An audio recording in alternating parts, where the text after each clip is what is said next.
नमस्कार, आपण पाहत आहात लोकप्रगती वार्ता। आध्यात्मिक, मनोरंजन, सामाजिक, शैक्षणिक, राजकीय ताज्या घडामोडींसाठी आपल्या लोकप्रगती वार्ताला सबस्क्राईब करायला विसरू नका। नारी शक्ती वंदन विधेयकास सर्व स्तरातील महिलांचा पाठिंबा। डॉक्टर अर्चनाताई पाटील चाकूरकर यांनी पदयात्रेदरम्यान व्यक्त केले आपले मत।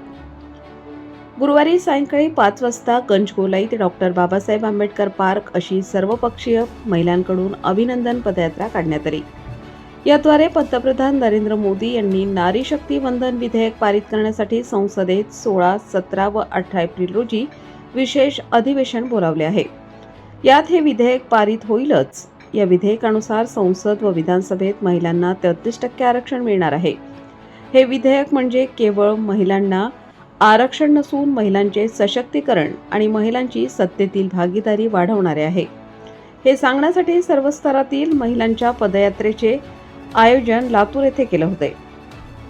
यावेळी भाजपच्या प्रदेश उपाध्यक्ष डॉक्टर अर्चनाताई पाटील चाकूरकर, संजीवनीताई रमेश अप्पा कराड, लातूर शहर जिल्हा सरचिटणीस रागिणीताई यादव, महिला मोर्चा अध्यक्ष शीतलताई मालू, महिला मोर्चा उपाध्यक्ष मीनाताई गायकवाड, त्याचप्रमाणे डॉक्टर, वकील, शिक्षण क्षेत्रातील प्रतिष्ठित महिला उपस्थित होत्या।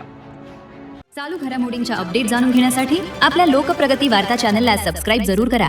बेल आयकॉनवर क्लिक करा आणि रहा अपडेट।